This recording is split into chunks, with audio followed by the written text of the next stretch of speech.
depresioni a vjen si pasojë e mëkateve apo gjunaheve. Nuk është patjetër. Nuk është patjetër. Mund të jetë kjo, por nga ajo që kemi pa edhe kemi lexuar, mendojmë që ka edhe shumë sebebe tjera. Një prej tyre është të menduarit pa nevojë, të menduarit të tepërt pa nevojë. Ka njerëz që rrinë veç tu kukat, pa kur gjë heq. I dhem pak që tu krahi, kur tani nai tan natën tu mendu, bjen depresion. Ka të tjerë të cilët e ngarkojnë veten më shumë se çka duhet me gjana. Njeri ka limite sa ban, truni mund të mundzej shumë ka herë. Sikur se një makineri edhe i kputën telat. I kputën telat trunit. Nxehet edhe kputën. Pastaj më nuk mundesh me ngjit as me lepak as me letkan. Çka më po me mas? Do sa ne me ilon ka derën Allahut. Do sa ne me ilon dorë të Zotit. Të ardhmen mos me bajt shumë gajle. Mi ba do plan, ama jo të natën më ne të benu për nesër që ka më ba. Flaj. Ka herë njeri du të meratu vetën, na thoj me në gjunë popullore mi lëshu mend me kullot.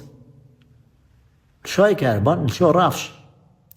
Normal, jo me hynat kategorinë e njerëzve që janë pa përgjithësi. Ama dhe me ranë depresion të natën të mendu, kjo gabim. Pra nuk është gjithmonë mëkatet, por janë edhe të menduarit e tepërt, janë edhe nuk mund me bajt njëri më shumë se çka duhet, do të monal, mi pas do limite. Përderisa një ibadet ka do limite edhe në punët e tjera, dunjas duhet me pas limite, mos me kalun depresion. Pastaj mërzit e mdhaja. Fukarallahu të lashet e shumë sebebe tjera. Nuk du të ashti përthakoj të gjitha, se nuk jam ekspert i psikologjisë ose i këtyre fushave, por nuk mendoj që gjithmonë janë vetëm gjunahet. Nuk mendoj. Mund të ketë edhe sebebe tjera, ose mund të lidhen 2-3 sebebe bashkë njëra me tjetrën.